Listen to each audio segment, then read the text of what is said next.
I've created 6 categories to find the best plays for Week 12 fantasy football. They're boom bust, best matchup, must sit, the sleeper of the week, the top rookie of the week, and the Hail Mary play of the week. We'll identify our player from each category to help us make those critical lineup decisions. Let's kick things off with the boom bust play of the week. This is a player with a huge upside but a low floor. Think high risk, high reward. But I'm willing to roll the dice with the hope that he explodes. And for week 12, I'm going to go with Rico Dowdle as my boom bust play of the week. Rico Dowdle not only stole Chuba Hubbard's job, he completely eliminated Chuba Hubbard from the picture altogether.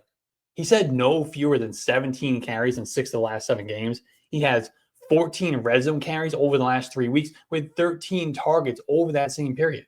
He's just absolutely dominating the workload, and he's doing well with it.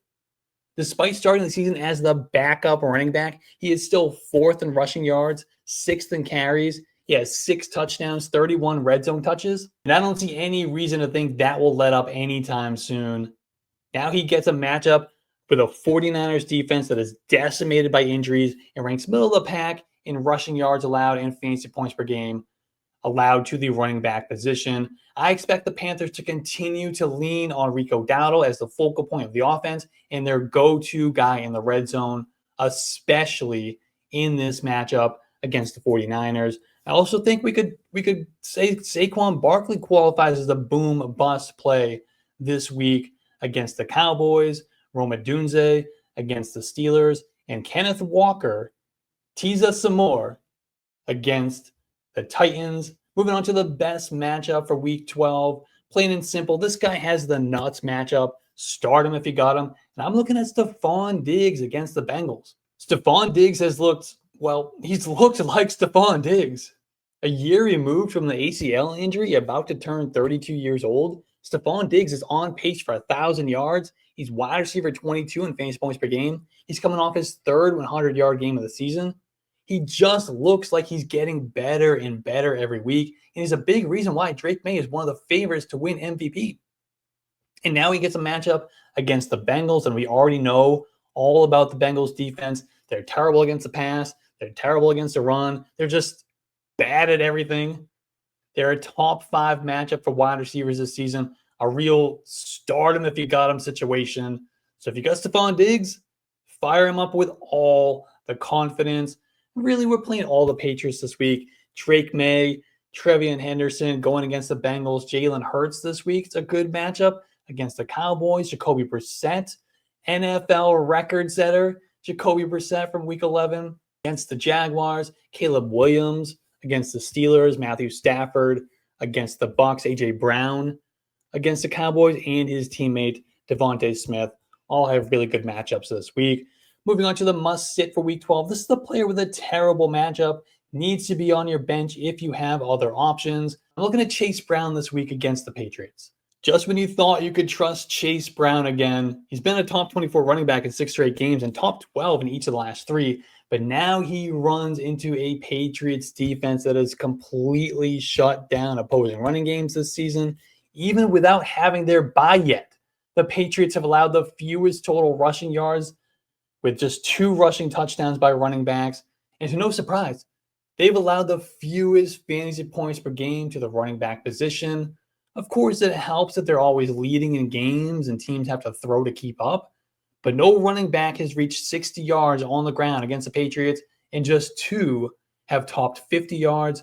So if you've been riding Chase Brown while he's been hot, this might be the week to consider other options if you have them. I also am sitting Daniel Jones against the Chiefs. Sean Tucker against the Rams, whether Bucky Irving's back or not. The Rams, we talked about how good the Patriots have been against running backs this year. The Rams have been equally as good. This might be the week you want to keep Sean Tucker on the bench. I know it's tempting after what he did last week. I'd be hesitant. Ashton Genty as well against the Browns. Kirk Cousins making his start against the Saints. J.J. McCarthy, what a disaster. Keep him on the bench against a good Packers defense. Moving on to the sleeper of the week. This is the player flying under the radar. Not many people are starting him, but the stars are aligned for him to be a really good play this week. I'm looking at Emanuel Wilson against the Vikings. It looks like Josh Jacobs is likely going to miss week 12 after injuring his knee against the Giants. That means Emanuel Wilson is looking at RB1 duties against the Vikings. Wilson dominated the snaps and the touches in the Packers backfield after Jacobs left at halftime last week. He hasn't had a ton of opportunities in his 3 seasons, but he's flashed in small samples. Wilson has 2 games over 80 total yards this year and was RB13 in relief of Jacobs last week. The Vikings aren't the easiest matchup, but they've allowed the 9th most rushing yards per game this year. So in a game where the Packers are 6.5-point home favorites against a struggling Vikings offense, Emanuel Wilson should get plenty of touches, red zone opportunities, and be a shoo-in for a top 24 fantasy performance. I also like Hunter Henry this week as a sleeper against that Bengals defense. Colson Loveland playing 75% of the snaps last week, even alongside Cole Kmet. Good matchup against the Steelers. And don't give up yet on Luke Musgrave. I know he's a deep sleeper, but I'm not ready to give up on Luke Musgrave against the Vikings. And I know Jackson Dart is probably coming back this week, but if we do happen to get another week of Jameis Winston at quarterback and Darius Slayton sits out again as well, Isaiah Hodgins against the Lions. Very interesting as a really deep sleeper in deep leagues. And if you want more sleepers, I do a sleeper show live right here on the Yards Per Fantasy YouTube channel every Saturday night with my co-host Sam. We give you 6 sleepers who you can start, plus a bold prediction to cap off the show. Make sure you subscribe to the channel so you don't miss that. Moving on to the Rookie of the Week for Week 12. This is a rookie I expect to outperform expectations. I'm looking at your guy, TreVeyon Henderson, against the Bengals. I was making trade videos earlier in the season, and I suggested buying TreVeyon Henderson on 3 separate occasions. I was starting to feel a little, embarrassed, a little concerned that I was leading people in the wrong direction because it just wasn't happening. But a little bit of patience, and it paid off in such a big way. TreVeyon Henderson has gone nuts over the last 2 weeks. 28 fantasy points against the Bucs, 14 carries, 150 total yards, 2 touchdowns, RB4 finish.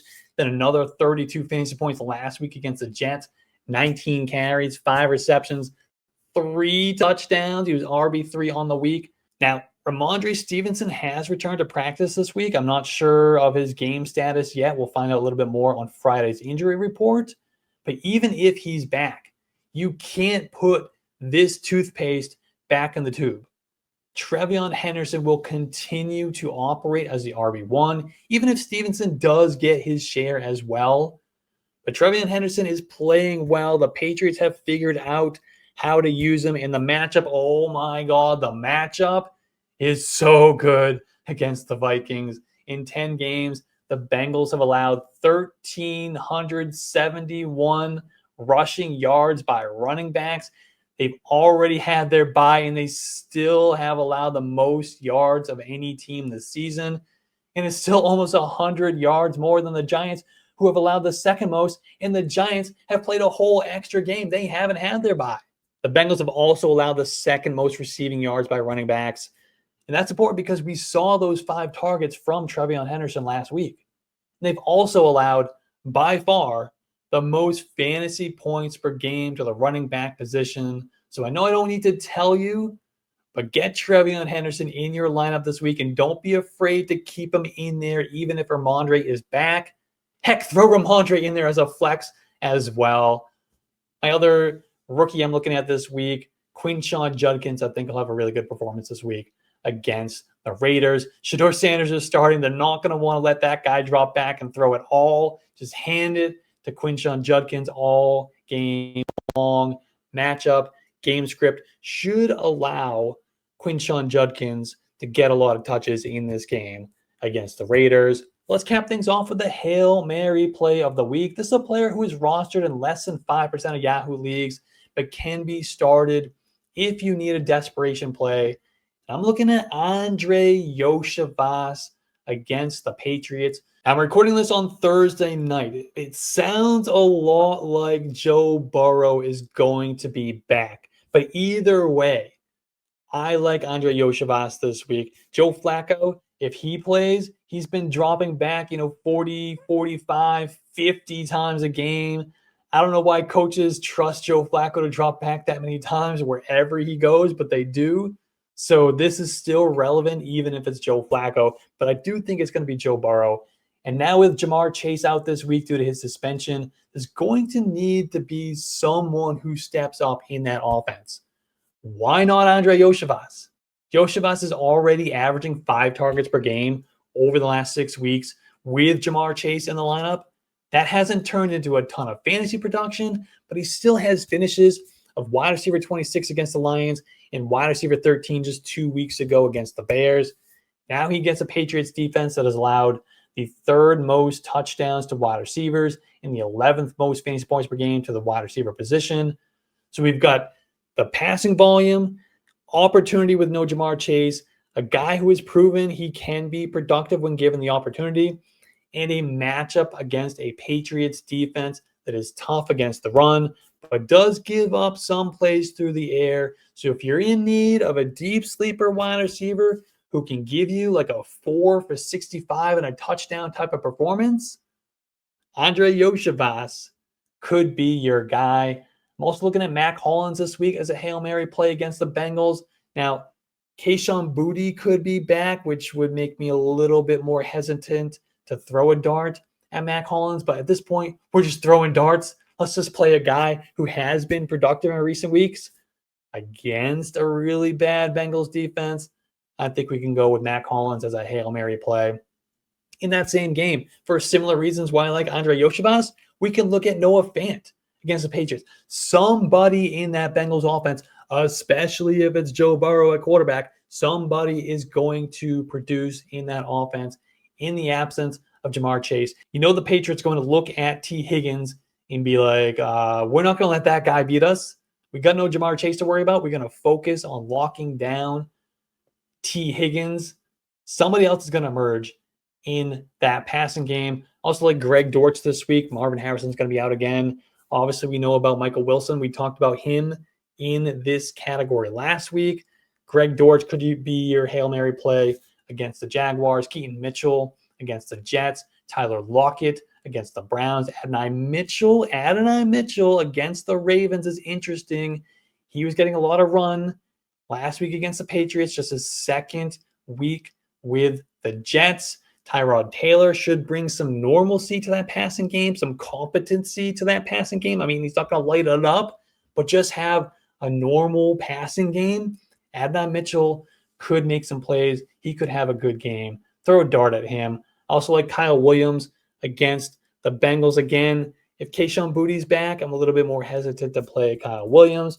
Cole Kmet against the Steelers. He's been getting on the field even with Colston Loveland having his breakout. And Brock Wright had a weird amount of targets for the Lions last week with Sam Laporta out.